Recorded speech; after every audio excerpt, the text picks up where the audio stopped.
അപ്പോൾ നമ്മൾ 30 day workout സെൻസിൽ day 19 ആണെന്ന് അപ്പോൾ നമുക്ക് പെട്ടെന്ന് തന്നെ വർക്കൗട്ട് സ്റ്റാർട്ട് ചെയ്യാം. അപ്പോൾ ഇനി നമുക്ക് 11 ദിവസം കൂടി കഴിഞ്ഞാൽ നമ്മളെ വർക്കൗട്ട് ചലഞ്ച് കംപ്ലീറ്റ് ആവും ഗൈസ്. ആദ്യം തന്നെ വർക്കൗട്ടിന് മുമ്പായിട്ടുള്ള ഫുൾ ബോഡി സ്ട്രെച്ചിങ് ആണ് നമ്മൾ ചെയ്യുന്നത്.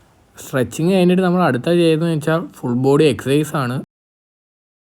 അത് കഴിഞ്ഞ് നമ്മൾ ചെയ്തതെന്ന് വെച്ചാൽ 20 മിനിറ്റ്സ് റണ്ണിങ് ആണ്. നമ്മൾ 20 മിനിറ്റ്സ് റണ്ണിങ് കഴിഞ്ഞിരിക്കുകയാണ്. അപ്പോൾ അടുത്ത് നമ്മൾ ചെയ്യാൻ പോകുന്ന സ്കിപ്പിംഗ് റോപ്പാണ്.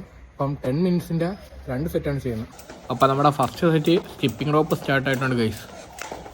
അപ്പോൾ നമ്മുടെ 20 മിനിറ്റ്സ് സ്കിപ്പിംഗ് റോപ്പ് കഴിഞ്ഞ് അടുത്ത് നമ്മൾ ചെയ്യാൻ പോകുന്ന ഷാഡോ ബോക്സിംഗ് ആണ്. അപ്പോൾ ഷാഡോ ബോക്സിംഗ് 10 മിനിറ്റ്സിൻ്റെ 3 സെറ്റാണ് ചെയ്യുന്നത്. അപ്പോൾ നമ്മുടെ ഷാഡോ ബോക്സിംഗ് സ്റ്റാർട്ട് ആയിട്ടുണ്ട് ഗൈസ്. ലാസ്റ്റായിട്ട് നമ്മൾ ചെയ്യുന്നതെന്ന് വെച്ച് കഴിഞ്ഞാൽ 100 പുഷപ്സ് ആണ്. പുഷപ്സ് കഴിഞ്ഞ് അടുത്ത് നമ്മൾ ചെയ്ത 100 ക്രഞ്ചസ് ആണ് ഗൈസ്.